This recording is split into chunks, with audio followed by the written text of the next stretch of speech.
I am not a financial advisor. This is not financial advice. Do your own research. Consult a professional investment advisor before making any investment decisions. This show is for entertainment only. Faites vos propres recherches. Here we are in another episode of the Simple Success Podcast. And this is financial life coaching from a happiness perspective.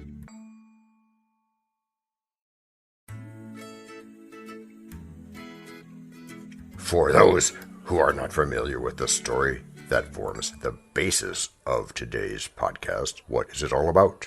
Ultimate truth, my man. Oh, I can't wait. The parable of the blind men and an elephant is a story of a group of blind men who have never come across an elephant before, and who learn and imagine what the elephant is like by touching it. An elephant? Yes, my Dutch friend. Fascinating, my dear Watson. Now, what happens next? Each blind man feels a different part of the elephant's body, but only one, such as the side or the tusk.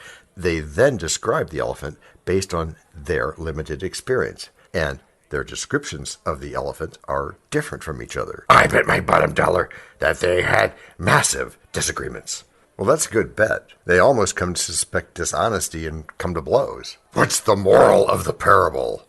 The moral is that humans tend to claim absolute truth based on their limited subjective experience, as they ignore other people's limited subjective experiences, which may equally be true. If only those folks knew that one can be right and still not see the big picture, they would have been more understanding and accommodating of each other's experience. You've put it so well.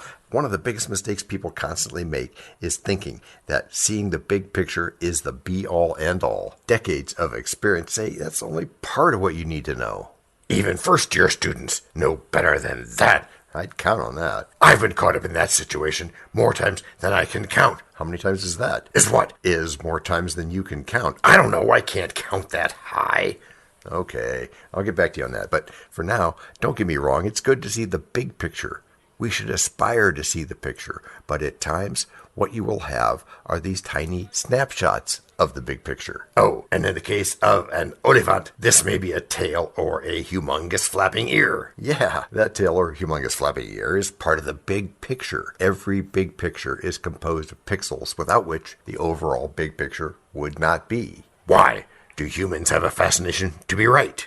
We are the most competitive species on Earth. From the earliest versions of us on, we want to establish dominance over others, and this can happen if we assert our rights over and above those of others. Would it then do us good and cause us to be more sensitive if, instead of just sticking with what we know about an elephant, we take the time to feel other parts of that big thing? That's one way to look at it. We want to apply these principles in investments, and as we like saying in this neck of the woods, just simple it. You heard that, folks. Just simple it. Does the comfort zone have something to do with it? We're so often used to our comfort zone until, even if it gets uncomfortable or we're confronted with a truth that goes against what we believe, we will put up a ferocious fight to protect our position. I'm sure that down the line in this podcast you'll expound on this point and tie it into investing. Most definitely, my dear friend. Direct experiences are coming your way. What's another way to look at it? Another way is to be cognizant of the fact that the other person's experience and point of view are right. You can't have the monopoly of being right and always judge others to be wrong. I can already see where you'll go with this in terms of investing, but I will hold my horses. Okay, and let me say something more about the point I just raised. The floor is yours. Our experiences aren't wrong in and of themselves. For all it's worth, we should cherish them as comfortable experiences. But if they are all we rely on to interface with others, we can miss out on better opportunities that can cause us to grow. I would have sworn that you're reading my yet-to-be-written bio. Why? Most of the things you're saying are a part of my life story. That's why. You're not alone. These are common occurrences that happen to the common folk. Possibilities for change and growth abound, but folks just need to open up those parts of their minds that are locked against that. What you're saying is that I don't need to have my eyes opened. I just need to open up my mind to other possibilities. Absolutely. Having them both opened is better, but yes, that's what I'm saying. Someone once sagely remarked that the mind is like a parachute. It only functions when it's open, but there's a caveat to that. Which is which is your mind shouldn't be too open to allow anything and everything to fill it. It should have a sieve holding back what you don't want inside it. And that's because my mind is the most precious piece of real estate I could ever own. Go on. This is interesting stuff, which I can't get enough of. Oh, you got it. More coming up right away in Section 2, but right now, it's time for Break number 1. Hello, everyone. This is John with the Simple Success Podcast, financial life coaching from a happiness perspective. Because we know you want to show us some serious love in return for the tremendous benefits you get from us, please subscribe to us in your favorite podcast player. You can find us on both the App Store and the Play Store because our message is for everyone. Leave a rating for us, or even better, tell a friend. Whichever you choose, thank you so much for helping us do this for you. To leave us a written message, which just might lead to more in a future podcast, go to those same written show notes to find our subreddits. There is also our Facebook group page, Twitter, and other ways which we'll tell you about from time to time. You can also find an Easter egg every so often, so listen closely. Thank you again, and keep those constructive ideas coming.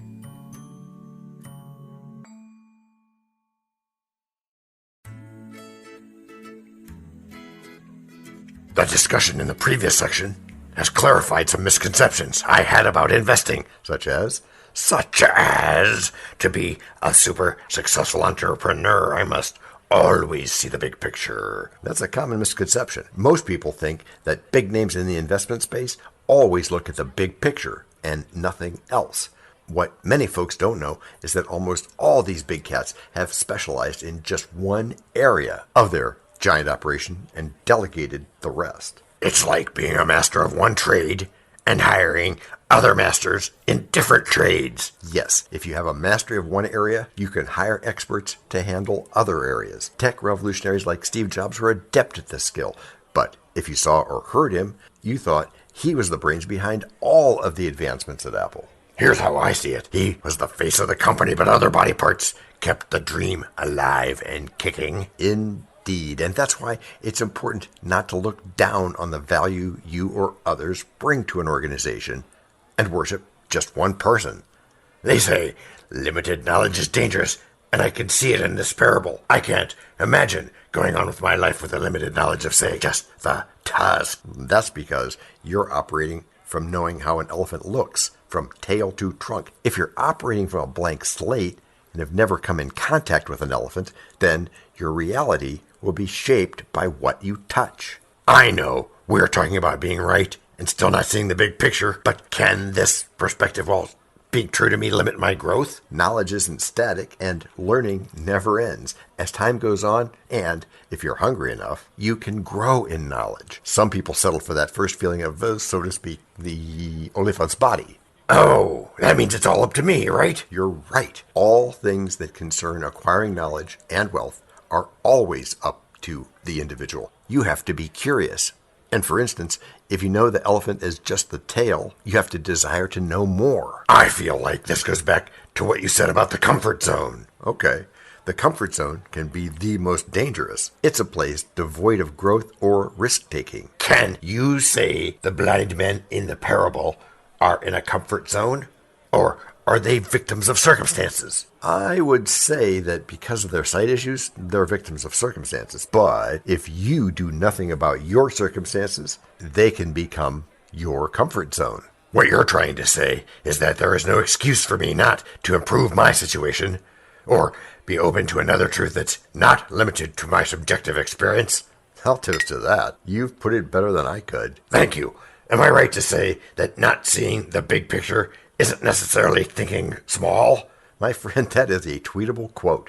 Because what you've said is right. Again, unfortunately, some people have the two things confused. That's given me a mind shift. The next time someone accuses me of not seeing the big picture, it will not put a downer on me. That's good. Think about the blind men in the parable, and somebody tells them they're thinking small. What would they say? What would they do? They would stand by their truth. They would say they know exactly what they're talking about. That's the attitude you must have. See, the world is full of know-it-alls, who want to force their perspective down your throat. And the irony is that sometimes I may be the know-it-all, but I don't know it. Yeah, that happens a lot of times. But the best fight is with ideas and concepts. I think the same applies to investing. If I don't agree with someone else's investment idea, I should be graceful enough and allow them to be. You've raised a good point. Don't yuck somebody else's yum. You should not have the Wild West mentality of solving business rivalries with guns. That's not the way to go in a civilized society. Allow me to be the devil's advocate. What if I'm pushed against the wall? Then there's the rule of law. There are appropriate channels to solve business disputes. I mean, there are so many other lawful things you could do and in the process be a bigger man. If my point of view is working for me, is there any need to see the big picture? There is no harm in learning how the other half does their thing. Imagine if our good friends in the parable went out of their way to swap places. They would be richer for it. They would.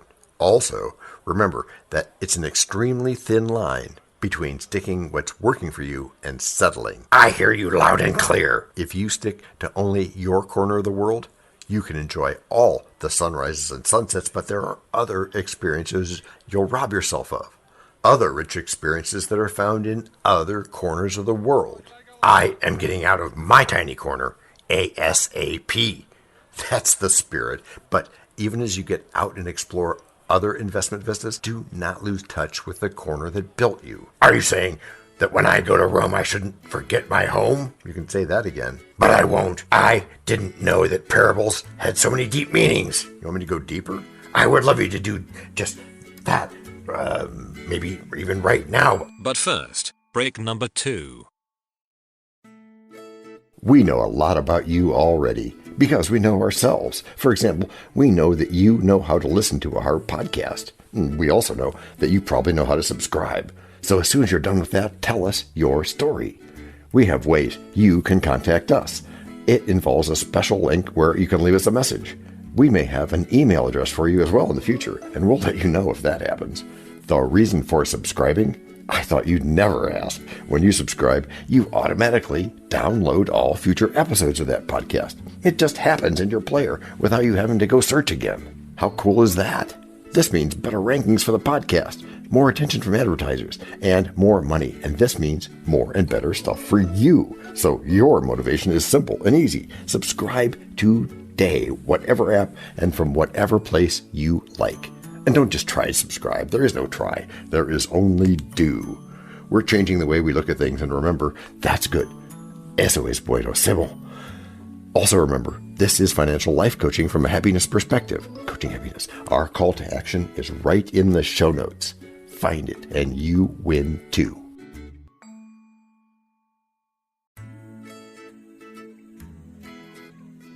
I'll cut straight to the chase and say that, investment-wise, I should not let my perspective, however small it is, limit me. That's true, DT. That can happen, especially if you're comparing yourself with others who are seemingly doing things that are the size of an elephant, and yet, according to you, are the size of an ant. You mean a mirror, right? Right, a mirror, the Dutch word. I have been a victim of this comparison disease. One time, it got so bad, I almost quit a thriving business. From my point of view, I thought I was failing. Trying to keep up with the Joneses has caused many people to derail their investment dreams. As the young folks say, stay in your lane. True that. Once I mentally stayed in my lane, and I appreciated my position and growth. Often, when you look at others and think they are doing better because, ostensibly, they have the advantage of the bigger picture, you will not appreciate your investments or efforts, however impressive they are. I second that. Nowadays, though, I learn from the points of view of others. I don't let them be my sole guiding light because I know they can lead me to treacherous waters. Yes, different strokes for different folks. That was a good one. What else? In investing, my growth doesn't depend on knowing everything there is to know about a particular venture, but fully utilizing what I have in my hands. Because if you wait to acquire all the knowledge, you'll never start. Or when you finally start, you may find that you've been overtaken by time and events. A bird in the hand is worth 2 in the bush.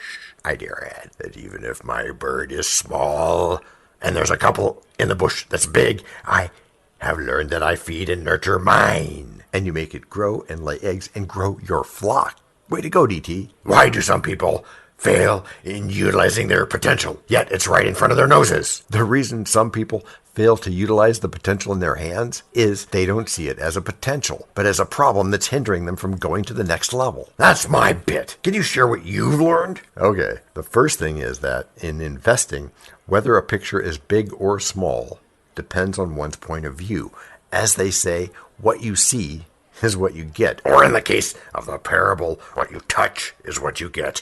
Yeah, okay. And I want to demonstrate this point using a phenomena known as parallax. What's parallax? It's the apparent displacement or the difference in the apparent direction of an object as seen from two different points, not in just a straight line with the object. How's that important? It's important because we may be looking at the same investment concept or venture, but we will perceive different things because of our different points of view. What you perceive isn't wrong, ditto yours truly. And that means I shouldn't have sleepless nights thinking you've got it all together while I don't. Of course not. And the other thing I want to share is that in investing, we learn from each other's experiences. Can you break that down? Certainly. The blind men in the parable have the golden opportunity to learn from each other's experiences and to expand their individual limited experiences and worldview. What stops people from sharing investment nuggets? Or if they are shared,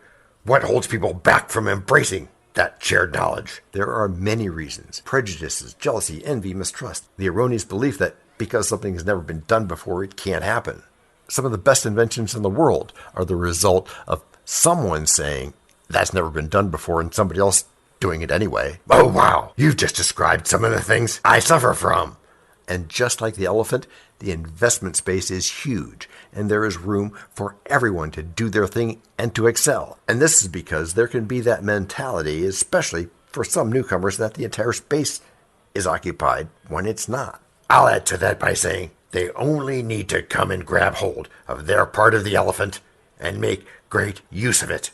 Yeah, and they should not think that it takes grabbing hold of the entire elephant to excel or to grow wealth. There are many opportunities in investing. That reminds me that in the parable, our good friends just touched a fraction of the elephant. That's true, DT. And in the investing space, we are all blind to some extent.